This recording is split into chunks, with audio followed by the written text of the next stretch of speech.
भगवान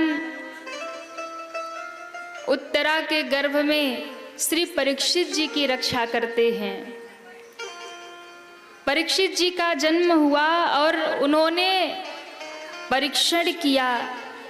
सारे घर वाले उपस्थित थे, पर परीक्षित जी की नजरें भगवान की प्रतीक्षा कर रही थी, परीक्षण कर रही थी, इसलिए इनका नाम परीक्षित पड़ा। जब भगवान पृथ्वी का त्याग करके चले गए और पांडव भी स्वर्गारोहण के लिए चले गए, तब परीक्षित जी ने राज्य संभाला। और परीक्षित जी ने इतना सुंदर राज्य संभाला, इतने सुंदर ढंग से राज्य का संचालन किया कि परीक्षित जी के उस युग में द्वापर का अंत हो रहा है, पर ऐसा प्रतीत होने लगा कि जैसे सतयुग प्रारंभ हो रहा है। ऐसा धर्म होने लगा, कहीं कोई पाप नहीं, कहीं कोई अधर्म नहीं, कहीं कोई अत्याचार नहीं। ऐसा सुंदर राज्य स्थापित किया परीक्षित जी ने। ऐसा लगने लगा कि कलयुग अब आएगा ही नहीं, अब लगने लगा कि सतयुग शुरू हो गया। यानी पांडवों से भी अच्छा राज्य किसका हुआ? परीक्षित जी का। क्यों? क्योंकि पांडव धर्मात्मा थे। ध्यान रखिएगा, जब माता पिता धर्मात्मा होंगे ना, तो उनकी पीढ़ियां भी धर्मात्मा ही होंगी। पर जब माँ बाप ही गलत काम करेंगे, अधर्म करेंगे, पाप करेंगे और सोचे कि हमारे बच्चे भगत बन जाएं, तो फिर होने वाला नहीं है। आप सोचो कि हम खूब दुनियादारी में कर रहे, झूठ झपाट सब कर रहे, लेकिन हमारा बच्चा संस्कारी हो जाए तो होने वाला नहीं है। क्योंकि जैसा आप आचरण करोगे वही आपकी पीढ़ियों में उतर के आएगा ही आएगा। यदि आप धर्म करोगे, अच्छे कार्य करोगे, तो आपके पुत्र पौत्र भी अच्छे मार्ग में ही जाएंगे, धर्म ही करेंगे, पाप से डरेंगे। पर आप खुद अधर्म और पाप में लिप्त रहो और आप सोचो कि हमारी पीढ़ी सुधर जाए, अच्छी हो जाए, संस्कारवान हो जाए, तो होने वाली नहीं है। पर ज्यादातर यही होता है आजकल। जो माता पिता होते हैं उनके स्वयं के आचरण अच्छे नहीं हैं और उनको लगता है कि बच्चा एकदम संस्कारी बन जाए। हाँ, मैया खुद जाएगी किट्टी पार्टी में और बच्चे को कहेगी कि तू हनुमान चालीसा पढ़, तो कहाँ पढ़ेगा। खुद मैयाएं लगी रहेंगी दूसरों की निंदा चुगली में और बच्चों को कहेंगे कि माँ बाप का आदर करो, सबके पांव छुओ, तो कहाँ से करेगा। परीक्षित जी ने इतना सुंदर राज्य संभाला, ऐसा लगा सतयुग आ गया। पांडव से भी अच्छा राज्य चला रहे श्री परीक्षित जी एक बार निकले, घर से बाहर निकले, यज्ञ करते हुए, दान करते हुए, दिग्विजय करते हुए परीक्षित जी चले जा रहे थे। और तभी रास्ते में उन्होंने देखा कि एक गाय है और एक बैल है।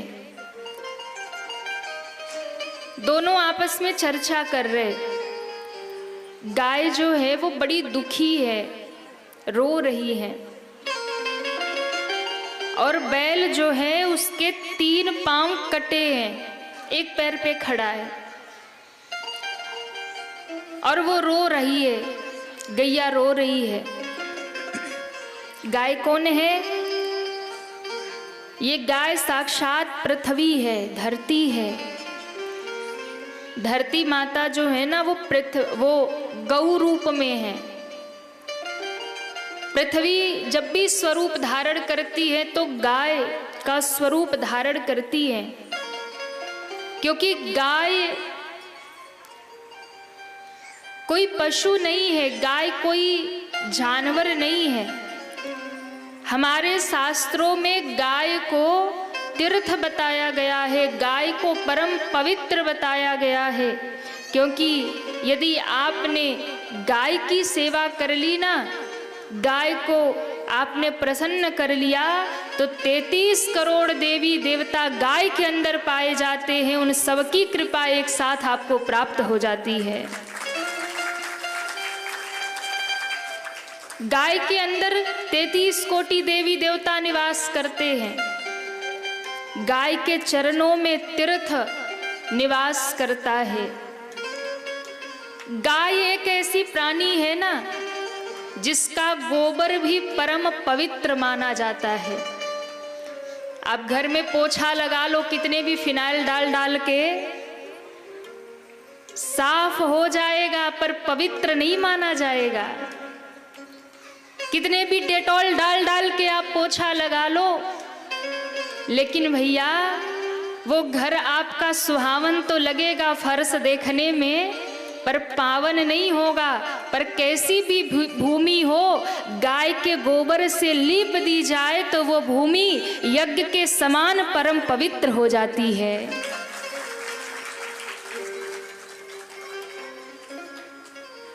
एक गऊ ऐसी प्राणी है ना, एक गऊ माता ही ऐसी है जिनका कुछ भी त्याज्य नहीं है। गोबर गोमूत्र सब परम पवित्र है।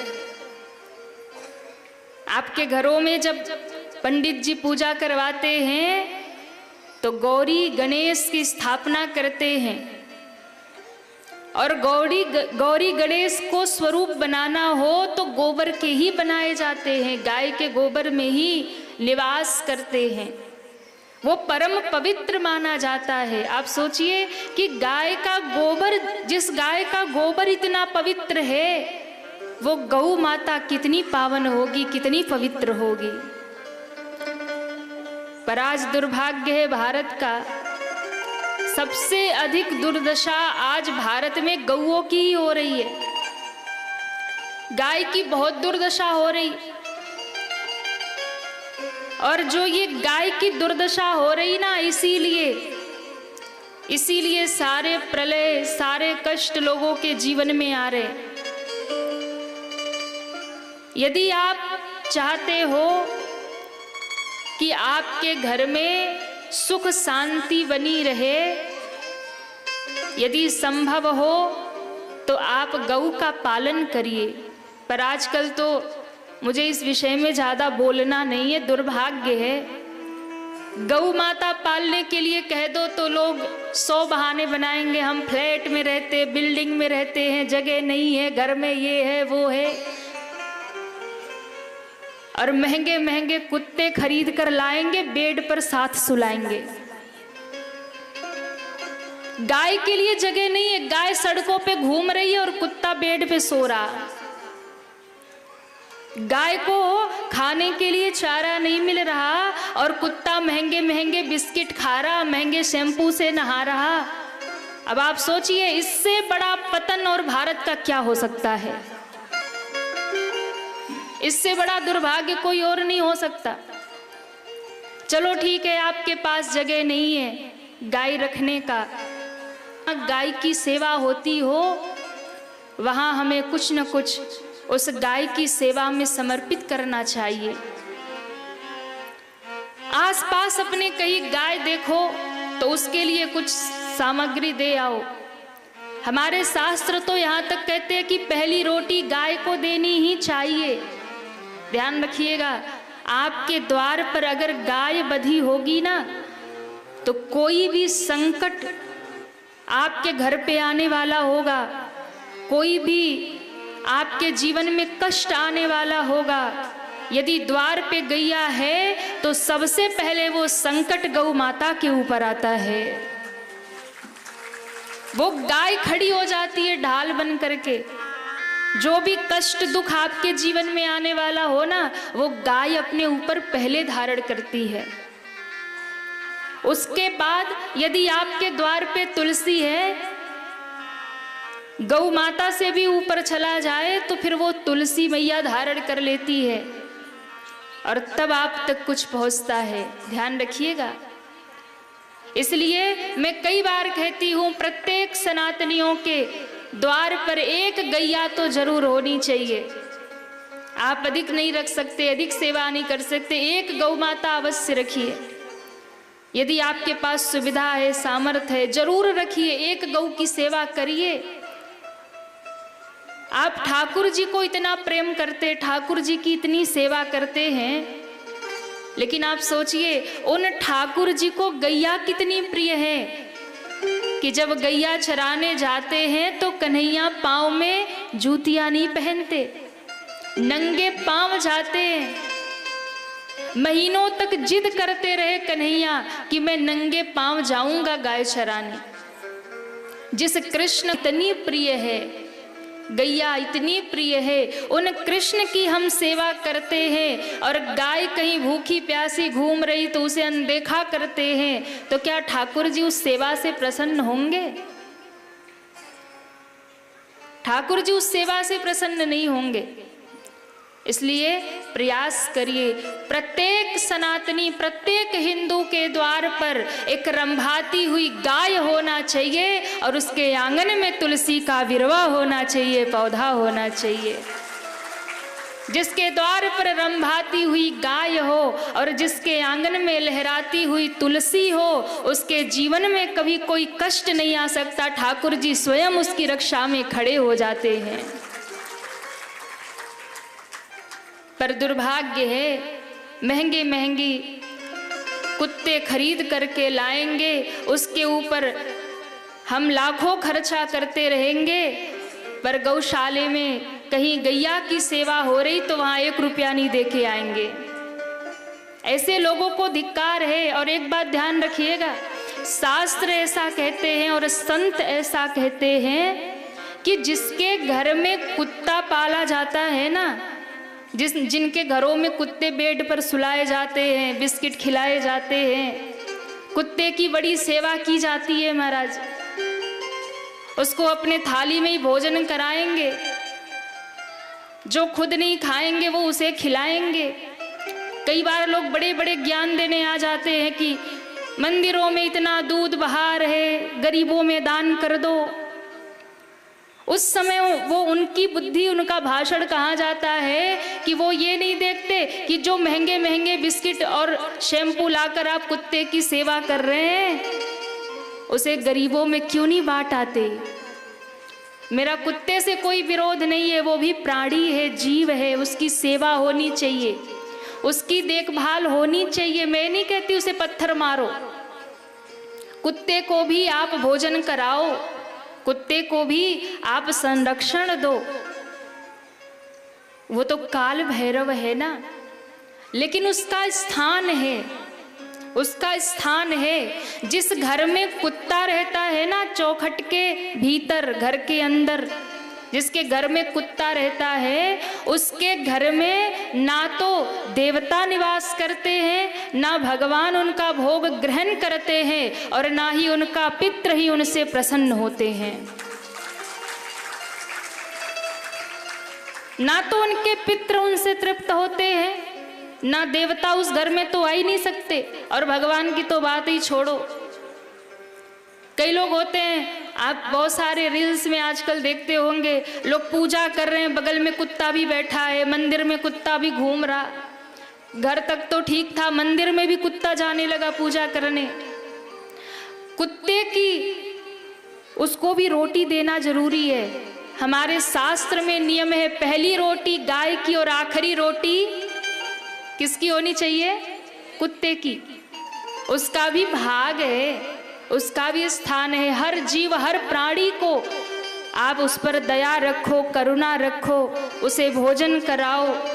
गली मोहल्ले के कुत्ते घूम रहे भूखे, उन्हें भी भोजन कराओ, रोटियां दे आओ। मैं नहीं कहती कि आप उनका तिरस्कार करो, लेकिन उनका स्थान चौखट के बाहर ही होना चाहिए। पहले आंगन में गाय होती थी और कुत्ते घर के बाहर होते थे। आज आंगन में कुत्ता रहता है और गाय रोड पर रहती है। यही दुर्भाग्य है भारत का, ये सबसे बड़ा दुर्भाग्य है। इसलिए प्रयास करिए कि गाय आपको यदि कहीं मिल जाए उसकी सेवा अवश्य करिए।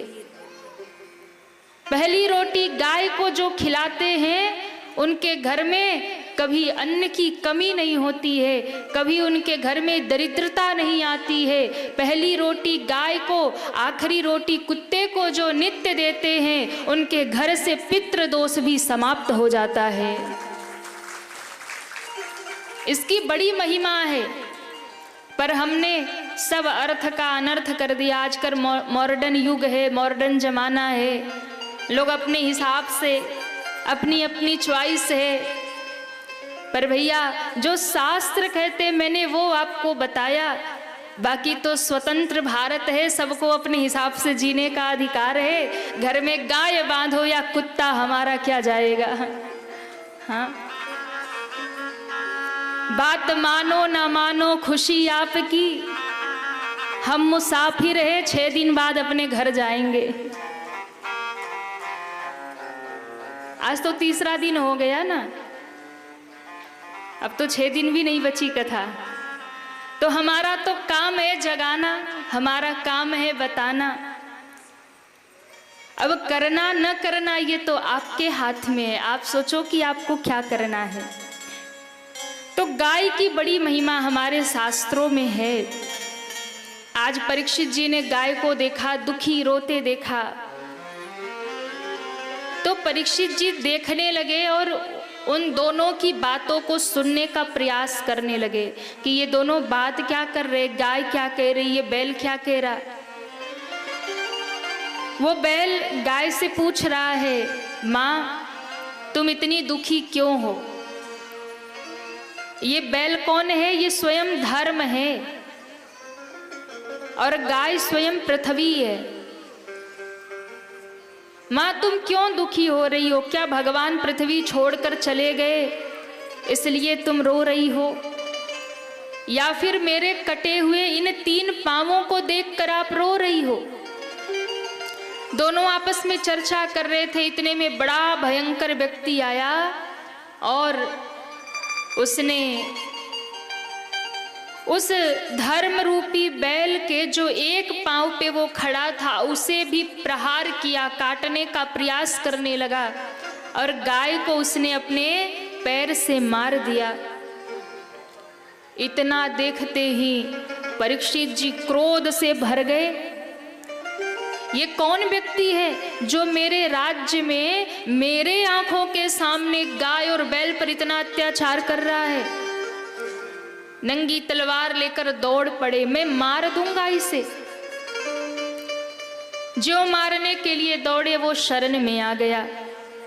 बोले महाराज मैं आपकी शरण में हूं। परीक्षित जी ने कहा तू है कौन और तेरी हिम्मत कैसे हुई मेरे आंखों के सामने, मेरे राज्य में तू गाय और बैल को कष्ट दे रहा है, कौन तू। उसने कहा सरकार हम कलयुग हैं। कौन है ये, कलयुग है।